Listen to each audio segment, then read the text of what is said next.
ஒரு கரான்னு ஒரு படம் பண்ணியிருக்கேன். அதில் நான் தான் மெயின் வில்லனாக நடிச்சிருக்கேன். அதில் வந்து வந்தோடனே சொன்னாங்க, ஏன்பா நீ என்ன ரஜினி சாரோட க்ளோன் மாதிரியே அந்த படம் நான் பார்த்தேன் அப்படியே இருக்குன்னு. சார் என்ன பண்ணுறது, இப்போ டேரக்டர்ஸாக இருக்கட்டும், இப்போ சாரே அதை தான் கேட்குறாங்க. என்னை பார்த்தோன்னே கேட்குற முதல் விஷயமே நீங்கள் ரஜினி சார் மாதிரி பேசுங்க, ரஜினி சாருடைய அந்த விஷயத்தை பண்ணுங்க அப்படின்னு சொல்லி. அதை கேட்குறதுனாலே நான் திரும்ப திரும்ப செஞ்சு நான் நிறைய அப்படியே ஆயிட்டேன் சார். நிச்சயமா. சரி, ஓகே. இந்த ஃபங்க்ஷனுக்கு தலைவர் அவர்கள் வந்திருந்தாங்கன்னு சொன்னால் எப்படி இருந்திருக்கும்?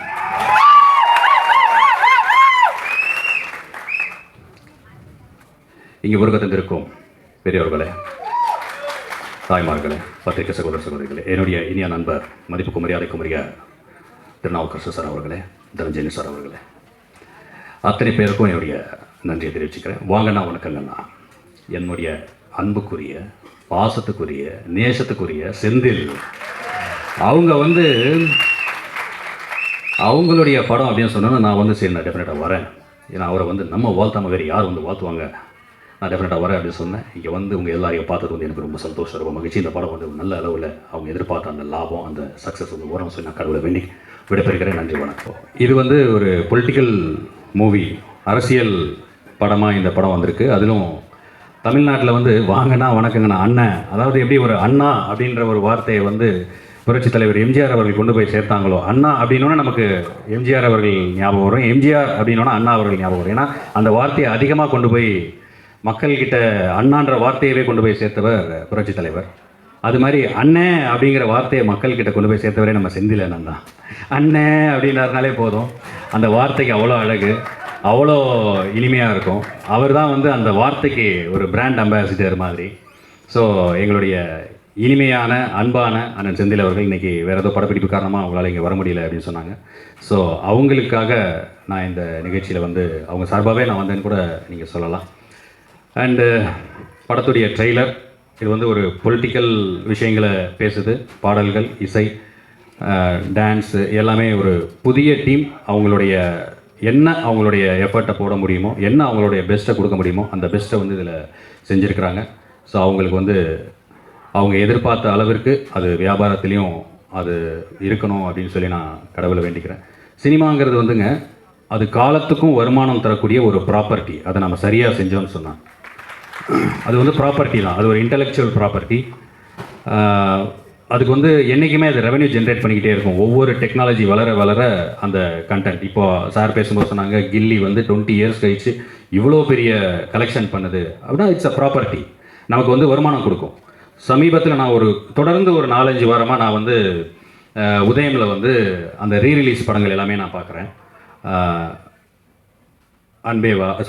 உலகம் சுற்றும் வாலிபன், 1000 அடிமை பெண், 1000ல் ஒருவன், வசந்த மாளிகை, கர்ணன், இதெல்லாம் இப்போவும் ஜனங்க அவ்வளோ ரசித்து பார்க்குறாங்க. ஏன்னா டிஜிட்டல் டிரான்ஸ்ஃபார்மேஷனில் அந்த படங்களை பார்க்கும்போது அவங்களுடைய அந்த தொழில் நேர்த்தியை பார்த்து நம்ம பிரமிச்சு போகிறோம். என்ன பிரம்மாண்டம் நம்ம சொல்கிறோம் இல்லையா? இப்போ ஒரு சங்கர் சார் படம்னா பிரம்மாண்டன்றது அந்த காலத்தில் அவ்வளோ பிரம்மாண்டமாக எப்படி பண்ணாங்க, எவ்வளோ கமிட்டடாக அந்த பீரியடில் இருந்த டெக்னீஷியன்ஸும் ஆக்டர்ஸும் எவ்வளோ ப்ரொஃபஷனலாக அதை நேசித்து அந்த ஒரு ஆர்ட்டை செஞ்சுருந்தாங்கன்னா 50 வருஷம் கழிச்சும் இன்னமும் அதை டிக்கெட் எடுத்து போய் பார்க்குற அந்த அதை ரசிகர்கள் விரும்புகிறாங்க. ஸோ நாம் எந்த வேலை செஞ்சாலும் அதை நேர்த்தியோட, ரொம்ப அக்கறையோட, கவனமாக செஞ்சோன்னு சொன்னால் அதுக்கான ரெவென்யூ டெஃபினட்டாக கிடைக்கும். சினிமா டெஃபினெட்லி ஒரு லாபம் தரக்கூடிய தொழில் தான். முன்னாடி பேசின ஒரு நண்பர் சொன்னார், ரிலீஸ் டைமில் சிலர் என்னை ஏமாற்றிட்டாங்க, இது பண்ணிட்டாங்கன்னு சொல்லி. நீங்கள் யார் ஏமாற்றிட்டாங்கன்னு சொன்னீங்களோ அவங்களை நீங்கள் எக்ஸ்போஸ் பண்ணுங்கள், அப்போ தான் மற்றவங்களுக்கு அது தெரியும். நம்ம பாட்டுக்கு மனசுக்குள்ளேயே வச்சு அவங்கள நீங்கள் திருடங்களை காட்டி கொடுக்காமல் இருந்தோம்னு சொன்னால் திருடன் திருடிக்கிட்டே இருப்பான். அது போய்கிட்டே தான் இருக்கும். எந்த ஃபீல்டாக இருக்கட்டும், அது அரசியலாக இருக்கட்டும், இல்லை சினிமாவாக இருக்கட்டும், இல்லை சங்கங்களாக இருக்கட்டும், எதுவாக இருந்தாலும் இவன் தப்பு பண்ணனா அவன் தப்பு, நிர்வாகத்தில் சரியில்லையா சரியில்லை, அதை நம்ம சொல்லணும். ஏன்னா இது நமக்கு அதுக்கு பின்னாடி பல பேரோட லைஃப் இருக்குது, எதிர்காலம் இருக்குது, நம்பிக்கை இருக்குது, பல பேரோட வாழ்க்கையே அதில் தான் இருக்குது. ஸோ இதில் தப்பு பண்ணுறாங்கன்னு தெரிஞ்சிச்சுன்னா 2வது வாட்டி அவனை எலெக்ட் பண்ணாதீங்க, தேர்ந்தெடுக்காதீங்க. அப்போ தானே இண்டஸ்ட்ரி நல்லாயிருக்கும். இண்டஸ்ட்ரி நல்லா இருந்தால் தானே நம்ம நல்லா இருக்க முடியும். அதை நம்ம சொல்கிறதுக்கு தயங்கவே கூடாது. அதனுடைய பணிவன்பான வேண்டுகோள். ஸோ இந்த இண்டஸ்ட்ரி நல்லா இருக்கணும், நிறைய படங்கள் வரணும். வெளி லாங்குவேஜிலேருந்து நம்ம தேட்டருக்கு படங்கள் ஓட ஆரம்பிச்சிருக்கு. அதையும் நம்ம வரவேற்கணும். ஏன்னு சொன்னால் நம்ம படங்கள் அங்கே போகும்போது நம்ம ஏற்றுக்கிறோம். வெளிப்படங்கள் இங்கே வரும்போது அவங்களுக்கான வாய்ப்புகளையும் நம்ம கொடுக்க தான் செய்யணும். ஏன்னா இது ஒரு பேன் இண்டியன் ட்ரெண்டாக இப்போது வந்துக்கிட்டு இருக்குது, வியாபாரம் பெருசாகிக்கிட்டு இருக்குது. ஸோ நம்ம வந்து அதை எப்படி சேர்ந்து செஞ்சு எல்லோரும் ஒற்றுமையாக நம்மளுடைய வியாபாரத்தை விரிவாக்கம் செய்து வருமானத்தை பெருக்கிக் கொள்ளணும் அப்படின்றதுல நம்மளுடைய கவனம் இருந்தால் நல்லாயிருக்கும். சிலர் சொல்லுவாங்க அவங்களுக்கு தேட்டர் கொடுக்க வேண்டாம், இவங்களுக்கு தேட்டர் கொடுக்க வேண்டாம், சும்மா அவங்க மட்டுமே சம்பாதிக்கிறதுக்காக இல்லை வந்து அதை வச்சு சும்மா ஒரு 4 ஓட்டு வாங்கிட்டு யாரையும் வந்து பற்றி கவலைப்படாமல் சொல்லுவாங்க. ஸோ இங்கே வந்து எப்பயுமே ஒற்றுமையாக இருந்தால் தான் பலம். ஸோ ஒற்றுமையாக இருந்தால் தான் வெற்றி பெற முடியும். அது எந்த தொழிலாகட்டும், இது பாலிடிக்ஸாக கூட இருக்கட்டும், எதுவாக இருந்தாலுமே ஸோ அந்த ஒற்றுமை தான் பலம். ஸோ அனைவரும் ஒற்றுமையாக அன்பை பகிர்ந்து வாழ்வோம் என்று எல்லோரும் சொல்லுவாங்க. இந்த படம் சின்ன பட்ஜெட் படம், ஃப்ரேம் கொஞ்சம் கம்மியாக இருக்குது, லைட் வச்சுருக்கலாம். நானே கேட்டிருக்கேன் அவங்ககிட்ட நிறைய வாட்டி, என்னடா கொஞ்சம் லைட் கொஞ்சம் அதிகமாக பண்ணியிருந்தா கொஞ்சம் ஃபேஸ் நல்லா இருக்க மாட்டேன். இல்லைண்ணே நம்ம டிஏல பார்த்து பண்ணேன், நான் அதுக்கேற்ற மாதிரி தான் நான் கேமராவில் அட்ஜஸ்ட் பண்ணி வச்சுருக்கேன் அப்படின்னு டெக்னீஷியன் சொல்லி சொன்னேன். அப்போனா எந்த அளவுக்கு அவன் வந்து ஒரு படம் வந்து தேட்டர் ரிலீஸ் ஆகும்போது ஃப்ரேம் லுக் இருக்கணும் அப்படின்னு பார்த்து கற்றுக்கிட்டு தான் இந்த படமே. அதுக்காக இந்த படம் ஜெயிக்கணும். யார்கிட்ட வச்சுட்டு வந்து ஜெயிச்சிட்டேன் அப்படின்னு சொல்கிறதோட சொந்தமாக முயற்சி பண்ணி ப்ராக்டிக்கலாக கற்றுக்கிட்டு தான் இந்த படம் பண்ணியிருக்காங்க எல்லா டெக்னீஷியன். இங்கே இருக்க எல்லா டெக்னீஷியன் அதான் உண்மை. இப்போ கூட இந்த டிஓபி சொன்ன அந்த பையன் கூட பார்த்து கற்றுக்கணும் தான்.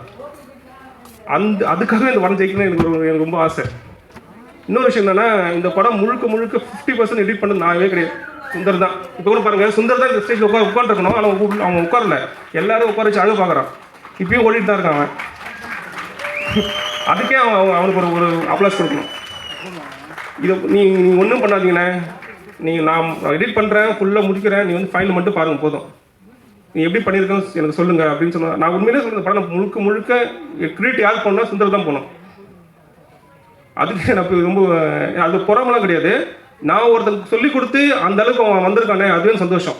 அப்போ நம்ம கரெக்டாக இருக்கும், எப்படி நம்ம சொல்லிக் கொடுக்க இடத்துல இருக்கோம் அப்படின்னு சொல்லிட்டு ஒரு சந்தோஷம் தான். எனக்கு கிரியேட் ஃபுல்லாகவே சுந்தரத்தை போய் சேரணும். யூடியூப்போட சினிமா டிவி வந்து சீக்கிரம் ரீச் ஆகிடும். அதனால் மீடியா பீப்புள் கண்டிப்பாக இந்த படத்துக்கு சப்போர்ட் பண்ணுங்கள். ஏன்னா உங்களை நம்பி தான் இந்த படம் பண்ணியிருக்காங்க. நீங்கள் மட்டும் சப்போர்ட் பண்ணலன்னா இந்த படம் கண்டிப்பாக ஜெயிக்காது. அதனால் நல்ல ஒரு ரீச் ஆகணும் அப்படின்னா கண்டிப்பாக நியூஸ் சேனல் கொஞ்சம் ஹெல்ப் பண்ணுங்கள். அது ரொம்ப நான் கிடைக்கும். ஏன்னா நான் அங்கேருந்து பார்த்ததுதான் சொல்கிறேன், அங்கே நான் இருக்கேன், அதனால சொல்கிறேன் கண்டிப்பாக ரீச் பண்ணலாம். ஏன்னா அவங்க கொடுக்குற ரிவ்யூவில் மட்டும்தான் இந்த படம் ஜெயிக்குமே, வேறு ஆப்ஷனே கிடையாது. யூடியூப்புக்கு ஓகே தான், இல்லைன்னு சொல்லலை. ஆனால் யூடியூப்பில் வந்து ஒன்றுமே தெரியாமல் யூடியூப்லாம் பண்ணுறாங்க, அது பண்ணுறாங்க, இது பண்ணுறாங்க. ஆனால் டிவி வந்து அப்படி இல்லை, டக்குனு ரீச் ஆகிடும். இந்த மேடையில் இருக்க எல்லா பெரியவங்களும் முதல்ல பார்க்குறது நியூஸ் சேனல் தான். அந்த நியூஸில் ஒரு வாட்டி சொல்லிட்டாங்கன்னா அவங்க எல்லாருக்கும் ரீச் ஆகிடும். ஏன்னா மெயினே அவங்க தான், மேலேருந்து கீழேருந்து அவங்க தான் இருக்காங்க. அவங்களுக்கு போய் சேரணும் அப்படின்னா கண்டிப்பாக டிவி சேனலில் தான் ப்ரொமோட் பண்ணி ஆகணும், ஆப்ஷனில். அதுக்கு மட்டும் நீங்கள் டிவி சைடில் இந்த மாதிரி சின்ன படத்தை வந்து நீங்கள் ப்ரொமோட் பண்ணுங்கள். சார் சொன்ன இது பெரிய படம், உண்மையிலே பெரிய படம் தான். எங்களுக்கு வந்து சின்ன படம், ஆனால் மக்களுக்கு உண்மையிலே பெரிய படம் தான். வாங்கண்ணா வணக்கங்கண்ணா, படத்துக்கு போய் எல்லாருக்கும் நான் நன்றி சொல்லிக்கிறேன். அனைவரும் வாங்கண்ணா வணக்கங்கண்ணா.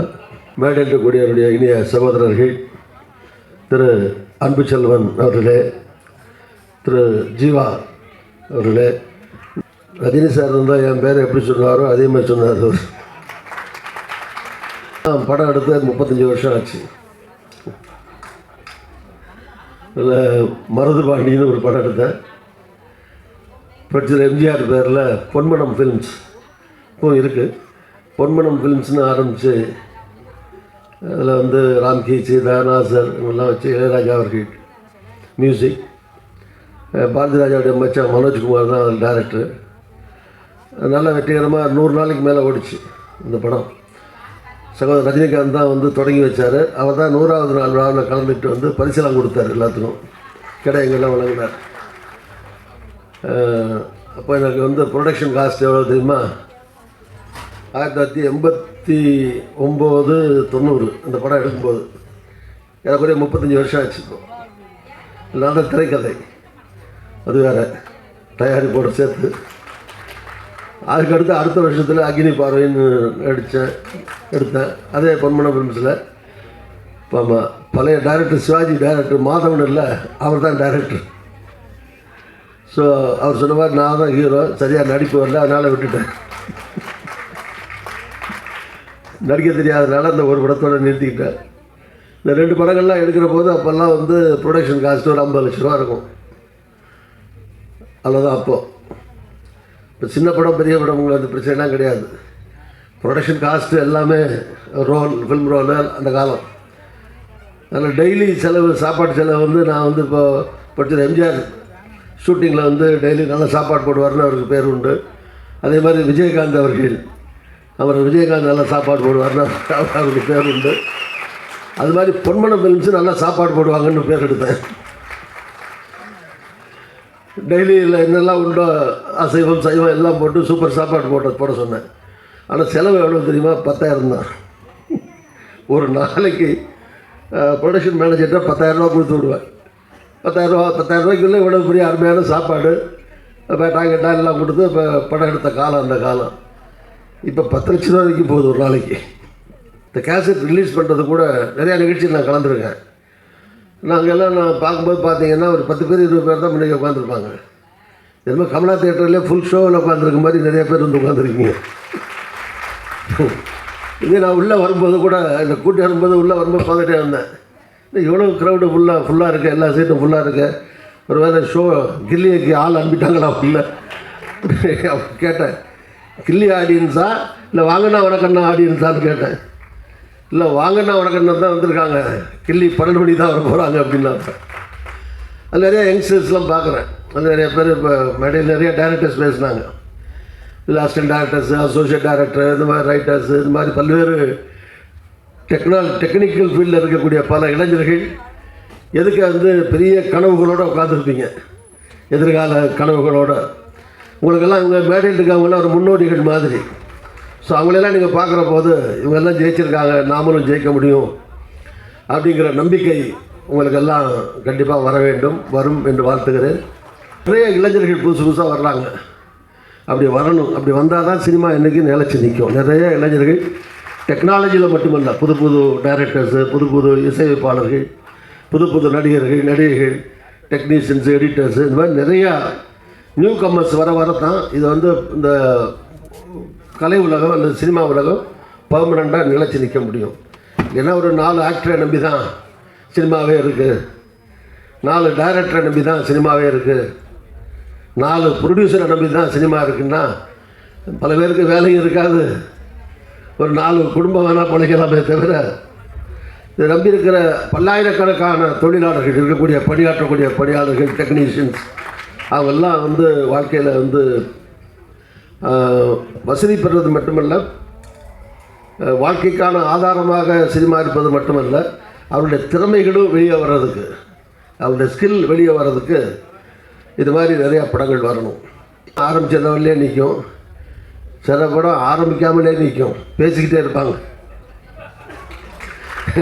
நிறைய தெரியும், நிறையா ரூம் போட்டு டிஸ்கஷன் ஒரு 6 மாதம் டிஸ்கஷன் நடந்து டிஸ்கஷனோடவே போன படம்லாம் இருக்குது. நிறையா படம் இந்த கம்பெனி ரிஜிஸ்டர் பண்ணியிருப்பாங்க, ஆரம்பிப்பாங்க, ஃபிலிம் சேம்பரில் வந்து என்ட்ரி போட்டிருப்பாங்க, எல்லாம் பண்ணியிருப்பாங்க.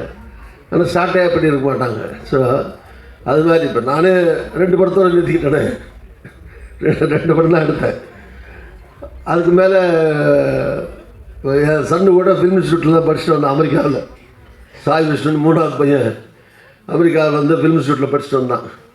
ரஞ்சித் படத்தில் நடிகர் நம்ம ரஜினிகாந்த் என் ஃப்ரெண்டு, சும்மா அவனையும் குழந்தையா இருக்கும்போது சின்ன பையனுக்கு தெரியும், அதில் என் படத்திலே பண்ணார். ஸோ ரஜினிகாந்த் படத்தில் ஒன்றில் அசோசியேட்டாக பண்ணேன், முதல்ல படத்தில் அசிஸ்டண்ட்டாக பண்ணேன், அதுக்கடுத்து அசோசியேட் டைரக்டராக பண்ணேன் ரஞ்சித்து கூட, அவர் டைரக்டர் கூட. ஸோ இது மாதிரிலாம் சினிமாவில் அப்பப்போ போகிறாங்களே தெரியும், கொஞ்சம் ஈடுபடுறாங்களே தவிர.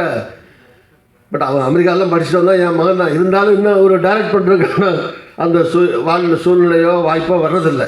அப்படி பார்த்தீங்கன்னா நம்ம டைரக்டர்லாம் அவர் பாராட்டுறார். இன்னும் துணிச்சலாக அவர் படத்தை எடுத்து வெளியிட்டிருக்காரு இல்லையா, அது பெரிய விஷயம். மியூசிக் நல்லா இருக்குது, கேமரா நல்லா இருக்குது, எடிட்டிங் நல்லா இருக்குது, எல்லாமே சிறப்பாக இருக்குது. ஒரு படம் வந்து நல்ல படத்தை எடிட்டிங்கில் கெடுத்துடலாம், மோசமான படத்தை கூட எடிட்டிங்கில் தூக்கி நிறுத்திடலாம். ஸோ எடிட்டிங் வந்து சினிமாவில் முக்கியம். அதனால் படித்தது எம்ஜிஆர் கூட அந்த காலத்தில் வந்து எதில் உட்கார்றாரோ இல்லையோ எடிட்டிங்கில் போய் உட்காருவாருந்தாங்க. அவர் ஒவ்வொரு ஃபுட்டேஜும் படித்தது எம்ஜிஆர் அவர் பார்க்காம அவர் எடிட் பண்ணாமல் வராதும்பாங்க. இவர் சொல்கிற பெஸ்ட் எடிட்டர்ஸ்னு படித்தது எம்ஜிஆருக்கு பேர் உண்டு. அவர் எல்லாத்தையும் பார்ப்பார், தயாரிப்புலேருந்து நடிக்கிறது மட்டுமல்ல மற்றவங்க நடிக்கிறதையும் பார்ப்பார். மியூசிக் பாட்டு அதை பார்ப்பார். ஸோ தயாரிப்பாளருங்கிறது செலவு பண்ணுறதோடு நிற்கிறது இல்லை, அதோடு சேர்த்து தயாரிப்பாரோ ஹீரோவோ அவருடைய ரோல் மட்டும் பண்ணிட்டு போகிறது வந்து அது ஒரு வகையான வேலை. வடிவேலு ஒரு தடவை சொன்னார், சிவாஜி படம் ஒரு நடிகர் சிவாஜி கணேசனுடைய படத்தில் தேவர் மகள் அம்மா நிறைய பேர் பார்த்துருப்பீங்களே, அவர் இறந்து கிடக்கும்போது கூப்பிட்டு அழுக சொன்னாங்க. நான் போய் அழுதேன். அது அப்படியே படமாக கிடந்த சிவாஜி திடீர்னு எழுந்திரிச்சிட்டாரு. ஏய் நிறுத்துறா, ஏண்டா கமலஹாசன் காமிச்சு, ஏண்டா அவன் தாண்டா என் பிள்ளை, நான் என்ன கெட்ட பிள்ளையா, ஏண்டா அவன் எப்படி அழுகிறான் பாரு, நீ என்னமோ நீனே நான் பெற்ற பிள்ளை மாதிரி கிடந்து கதை அப்படின்னு கூப்பிட்டு நிறுத்துறா போதும் அப்படின்ட்டு அந்த துண்டு எடுறாரு. துண்டு எடுத்து வாயில் வச்சுக்கோ அப்படின்னு சொல்லி துண்டு எடுத்து வாயில் வச்சுக்கடா அப்படின்னார். அவர் கூட இன்னொரு நடிகர் யார் மறந்து போச்சு, சங்கிலி முருகன். அவர் சொன்னார், அவர் எனக்காக துண்டு, சங்கிலி முருகனுக்கு வேட்டி, நீ ஆனால் அவர் இவரோட கூட அழுதுருக்கார், நீ வேட்டியை வாயில் வச்சுக்கடா அப்படின்ட்டார் சிவாஜி. அது மாதிரி அவர் படம் பார்க்கறதுக்கு கிடக்கிற போது சிவாஜி மற்றவங்க எப்படி ஆக்ட் பண்ணுறாங்கன்னு கவனிச்சுட்டே இருந்திருக்காரு. ஸோ அதுதான் அந்த மூவியினுடைய அது பிடிக்கும். பாரதிராஜா டைரக்ஷன் வேறு, புதுசுன்னுலாம் ஒன்றும் கிடையாது. என்ன புதுசு, எல்லாருமே ஒரு காலத்தில் புதுசாக தானே வந்திருக்காங்க. அதனால் இந்த முதல் அடியை துணிச்சலோட தைரியமோட நம்பிக்கையோட எடுத்து வைக்கிறது தான் முக்கியமான விஷயம். இந்த குறிப்பாக லேடிஸ்லாம் ப்ரொடியூசராக வர்றது பாராட்டக்கூடிய விஷயம். நிறையா 4-5 பேர் ப்ரொடியூசர் இருக்கீங்கன்னு நினைக்கிறேன், இல்லை தெரில எனக்கு. பட் வித் ஆல் ஃப்ரெண்ட்ஸ் கோஆப்ரேஷனோட நீங்கள் வந்து எல்லாம் தொடங்கிறீங்க. ஹீரோ நல்லா பண்ணியிருக்காரு, அவருக்கு வாழ்த்துக்கள். ஹீரோன்னா ரொம்ப அழகாக இருக்கணும், இவர் அழகாக தான் இருக்கார், இவருக்காக சொல்லலை. ஆனால் அழகாக தான் இருக்கணும்னு அவசியம் இல்லை, அது ஹீரோயின் அதே மாதிரி ரொம்ப அழகாக தான் இருக்கணும்னு அவசியம் கிடையாது. ஆனால் எல்லோரும் நல்லா தான் இருக்காங்க. அதான் இவங்களை நான் குறைச்சி சொல்கிறேன்னு நினைக்காதீங்க, ஃபீல்டு சொல்கிறேன். அந்த காலத்தில் எம்ஜிஆர் மாதிரி இருக்கணும், சிவாஜி மாதிரி இருக்கணும், தியாகராஜ பாதர் மாதிரி இருக்கணும், அவர் மாதிரி சேப்பாக இருக்கணும், அவர் மாதிரி பாட்டு பாடணும், பிவி சின்னப்ப மாதிரி சண்டை போடணும். அந்த காலம்லாம் போயிடுச்சு, இப்போ கிடையாது. யாரை வேணாலும் நல்ல கேமராமேன் இருந்தால் தான் யாரை வேணாலும் அழகாக காமிக்கலாம். ஷேக்ஸ்பியர் சொன்ன மாதிரி உலகமே ஒரு நாடக மேடை இல்லை, எல்லா மனுஷனுமே நடிகர்கள் தான். உலகத்தில் பிறந்த ஒவ்வொருத்தரும் நடிகர் தான். எல்லாருக்குள்ளேயும் ஒரு திறமை இருக்கும். அவங்க வாய்ப்பு கிடைக்கிற போது அவங்க பெரிய ஆளாக ஆகிறாங்க. ரிப்பீட்டடாக கிடைச்சா ரிப்பீட்டடாக பெரிய ஆளாக வர்றாங்க. அவ்வளோ அதான் எல்லாருக்குள்ளேயுமே நடிப்பாற்றல் மனுஷன் இருக்குது. எல்லோரும் நடிச்சு தானே இருக்குது. வீட்டில் பொண்டாட்டி புருஷன் நடிக்கிறாங்க, புருஷன் பொண்டாட்டி நடிக்கிறான், அப்பா பிள்ளைட்டு நடிக்கிறான், புள்ள அப்பாட்டு நடிக்கிறான், இல்லையா, நண்பர்கிட்ட நடிக்கிறான். ஸோ வாழ்க்கையில் தினமும் அதான் ஷேக்ஸ்பியர் சொன்னார், உலகம் நாடக மேடை, அதில் ஒவ்வொருத்தரும் நடிகர்கள், ஒவ்வொருத்தரும் ஒரு ரோல், அவங்க என்ன ரோல் பண்ணுறோமோ அதை ஒவ்வொருத்தரும் ஒரு ரோல் பண்ணுறாங்க. சினிமாவும் எல்லோரும் நடிகர்கள் தான், அரசியல்லையும் எல்லோரும் நடிகர்கள் தான். எல்லோரும் என்ன நடிக்காதது எவனுமே கிடையாது, எனக்கு தெரியும். உங்களுடைய அரசியலே சொல்கிறேன். என்ன யோக்கியனா ரொம்ப வேஷம் போடுறவன் சில நேரத்தில் அயோக்கியனாக இருக்கான், அயோக்கியனா வேஷம் போடுற அரசியலில் சில நேரத்தில் நல்லவனாக இருக்கான். ஸோ எல்லாத்துலேயும் அயோக்கியன் நல்லவன் கெட்டவன் எல்லாத்துலேயும் இருக்காங்க. அது மாதிரி சினிமாவிலையும் சரி அரசியல்லையும் சரி இருக்காங்க எல்லோரும். ஏன்னா மக்களும் அப்படி தான் இருக்காங்க. மக்களுக்குள்ளேயும் மக்களுடைய பிரதிநிதிகள் தானே நம்ம அரசியல்வாதியோ சினிமாக்களோ. நீங்கள் 500 ரூபா கொடுத்தா தான் ஓட்டு போட்டு மக்கள் இப்படி கெட்டு போயிருந்தால் அப்புறம் அரசியல்வாதி நல்லவன் எப்படி வருவான்? 500 ரூபாய்க்கு 1000 ரூபாய்க்கு ஓட்டுக்கு காசு விரட்டி கேட்குறாங்க. இப்போல்லாம் விட்டு போயிட்டா கூட எப்படின்னா, ஒரு வீட்டில் சப்போஸ் திமுக கொடுத்துட்டு போகுதுன்னு வச்சுங்க, உதாரணத்துக்கு சொல்கிறேன், அதிமுக வீடுன்னு விட்டுறாங்கன்னு வச்சுங்க. இந்த அதிமுக வீட்டில் 5 பேர் இருந்தால், எங்கள் வீட்டுக்காரர் தாங்க அண்ணன் அந்த கட்சியில் இருக்கார், நாங்கள்லாம் பொதுவாக இருக்காங்க, எங்களுக்கு கொடுத்துருக்காரு. அது மாதிரி அதிமுக திமுக வீடு வேணான்னு விட்டு போகிறாங்கன்னு வச்சுங்க. எங்கள் வீட்டுக்காரர் தாங்க அதிமுக கிளை செயலாளர், நாங்கள்லாம் பொது தான், எங்களுக்கு 4 பேருக்கு கொடுத்துட்டு போயிருக்காரு.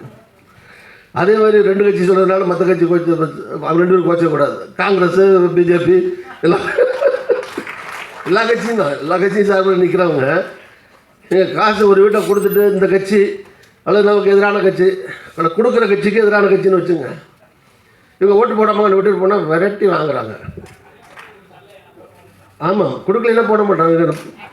இன்னொன்று 2 பேரும் கொடுத்துட்றாங்க. சில பேரில் 2 பேரையும் வாங்கிட்டா வீட்டில் வாதம் பண்ணுறாங்க, யார் கூட கொடுத்தாவோ ஒரு 5 ஓட்டு இருக்கா, அவர் 1000 கொடுத்தாரு, 3 ஓட்டு அங்கே போட்டுருவோம். ஒரு 500 கொடுத்தாரு, 2 பிரித்து இங்கே போட்டுருவோம். இது நாடு எங்கே போயிட்டுருக்கு? மெசேஜ்னால் உபதேசம் பண்ணுற மாதிரி பண்ணிங்கன்னா படம் ஓடாது. எடுத்த உடனே ஆரம்பிச்சு சாமியார் மாதிரி ஹீரோ வந்து ஒரு உபதேசமே பண்ணிக்கிட்டு இருந்தால் பாதி கழிச்சு போயிடுவாங்க ஆடியன்ஸ். ஸோ எல்லாம் இருக்கணும், நகைச்சுவை இருக்கணும், சண்டை இருக்கணும், டான்ஸ் இருக்கணும், பாட்டு இருக்கணும், இருக்கணும் இல்லை எல்லாம் இருந்தால் தான் சினிமா பல்சுவை கொண்டதாக இருக்கணும் ஒரு படமும். ஆனாலும் ஒரு மைய கருத்து இருக்கணும்.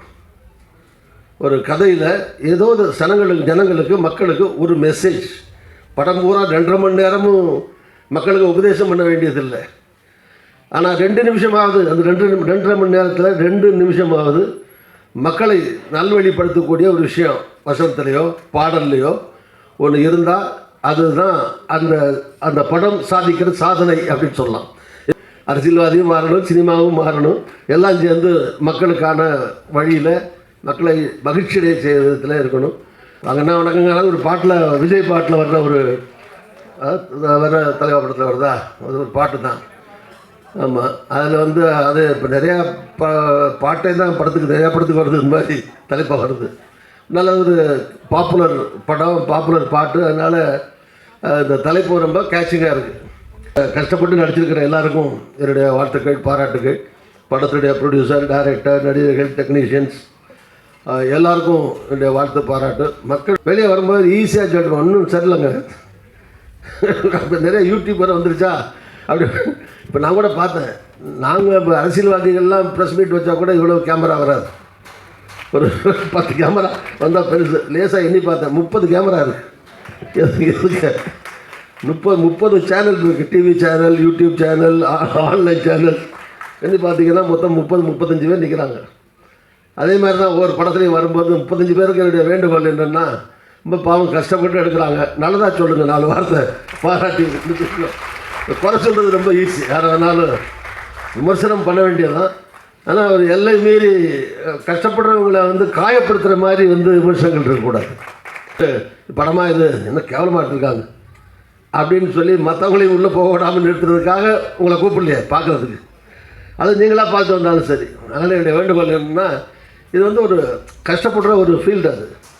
அதனால் அவங்களை காயப்படுத்தாமல் நம்மளால் முடிஞ்ச வரைக்கும், அதுக்காக இல்லாததும் பொல்லாதையும் சொல்லி பொய் சொல்லி பாராட்ட வேண்டிய அவசியம் இல்லை. வாழ்த்துக்கள், வாழ்க வளர்க. நன்றி. நிறைய பேசணும் ப்ரிப்பேர் பண்ணியிருந்தேன், பேச முடியல. அதனால் வந்து நாங்கள் அடுத்த படம் ஒன்று பண்ணியிருக்கோம், இதே டீமு, அதுலேயாவது நான் பேசுகிறேன். இப்போ அந்த படத்துக்கான ஃபர்ஸ்ட் லுக் போஸ்டர் மட்டும் எங்கள் மேடையில் எல்லாரோட பார்வையிலையும் ரிலீஸ் பண்ணிக்கிறேன். அதை ரிலீஸ் பண்ணுறதுக்கு எனக்கு தெரிஞ்ச ஒரு நல்ல மனுஷனை நான் மேடைக்கு கூப்பிட்றேன். வாங்க சார்.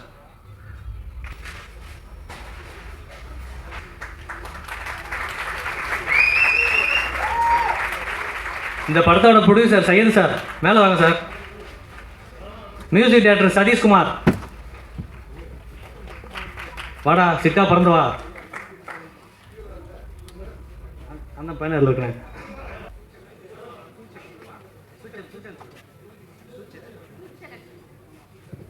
இந்த நல்லதொரு விழாவிற்கு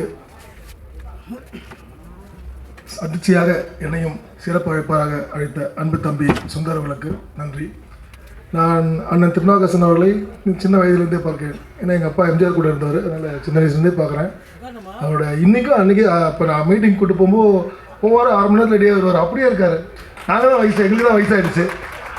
அதனால் இது மாதிரி ஒரு நல்ல மனிதர் இந்த நிகழ்ச்சிக்கு வந்து எல்லாரையும் பாராட்டியிருக்காரு, நிகழ்ச்சி சக்ஸஸ் ஆகணும்னு சொல்லியிருக்காருன்னா இதுவே பெரிய வெற்றி இந்த படத்துக்கு. அதனால் அடுத்த படமும் இன்னும் சிறப்பாக வந்து இந்த தம்பி மாதிரி இளைஞர்கள் இந்த திரையுலகத்தை ஒரு பெரிய ஜாம்பவர்களாக வரணும். எப்படி ரஜினி சார் அன்றைக்கி வந்தாரோ, எப்படி ஒரு அஜித் சார் அன்றைக்கி வந்தாரோ, அது மாதிரி இவங்களும் பெரிய ஆளாக வரணும். அதனால் இந்த குழு சிறப்பாக வெற்றி எடுத்து இந்த இறைவனை எல்லாம் உள்ள இறைவனை வேண்டிக்கிறேன். நன்றி, வணக்கம். படமாக தான் பார்க்குறீங்க. இதில் வந்து ஒரு மிகப்பெரிய கருத்து ஒன்று இருக்குது. சார் எல்லாம் சொன்னாங்க அரசியல்வாதின்னு. நான் உணர்ந்து ரொம்ப கடுப்பான ஒரு விஷயம் ரோடு எங்கேயுமே சரியில்லை. நான் உண்மையிலே வந்து ஒரு போக்குவரத்து துறை அமைச்சரை பார்க்கணுன்னு ரொம்ப நாளாக ஆசைப்பட்றேன். எந்த ரோடுமே சரியில்லை, குண்டும் குழியுமா. நாங்கள்லாம் வண்டி வச்சுருக்கிறது வந்து ஏதோ நாங்கள் 50-100க்கு பெட்ரோல் போட்டு ஓட்டுறோம். அந்த குண்டும் குழியில் ஓடும்போது 1008 நட்டு விழுந்து அது ரிப்பேர் ஆகி மெக்கானிக் செட்டும் சரியில்லை. அது கூட எனக்கு தெரியல பாருங்கள். என் கஷ்டம் மட்டும் தான் எனக்கு தெரியும்.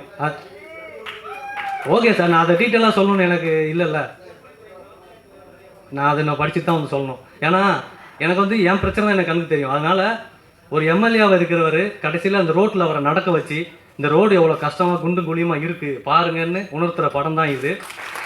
கிளைமேக்ஸில் அந்த செந்தில் சாரை ரோட்டில் வாங்க நடந்துகிட்டே பேசலாம் அப்படின்னு கூட்டு போகிற படம் தான் இது. அப்போ வந்து அந்த ரோட்டில் இருக்கிற சேரும் சகதியும் அந்த கல்லும் மண்ணும் அவர் மேலே பட்டு ஒரு சேராக நிற்பார். அப்போ தான் அவர் உணர்றாரு எம்எல்ஏ திருந்துறாருன்ற மாதிரி தான் படத்தோட லைனு. அதை வந்து எப்படி சொல்லணும்னு ஆரம்பத்துலேருந்து காமெடியாக ஒரு என்டர்டைன்மெண்ட்டாக தான் போயிருக்கோம். அதுதான்.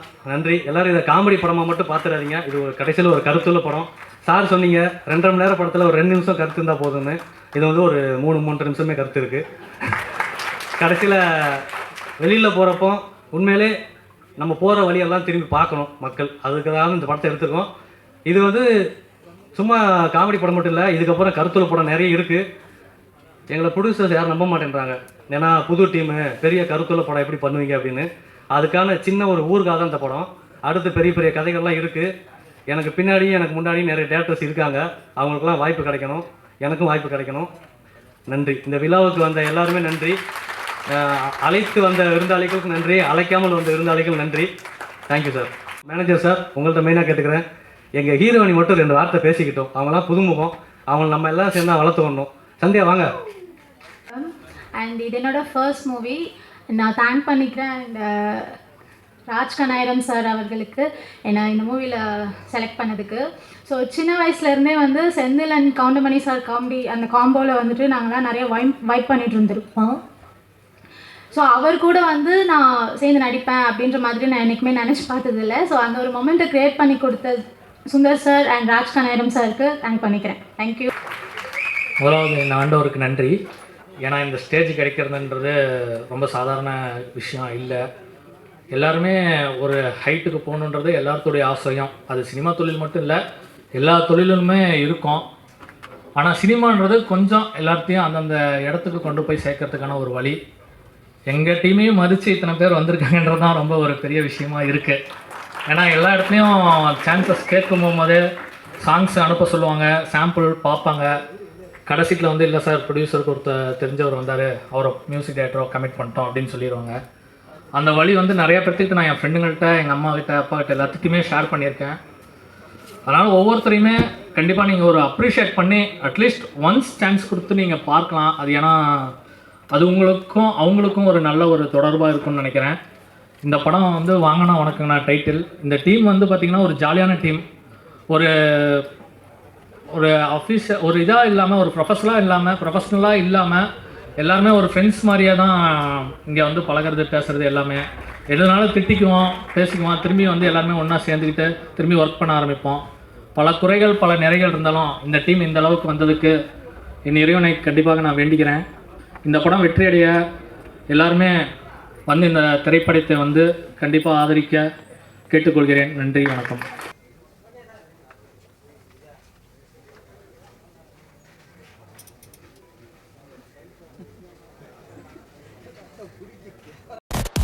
Audio Jungle.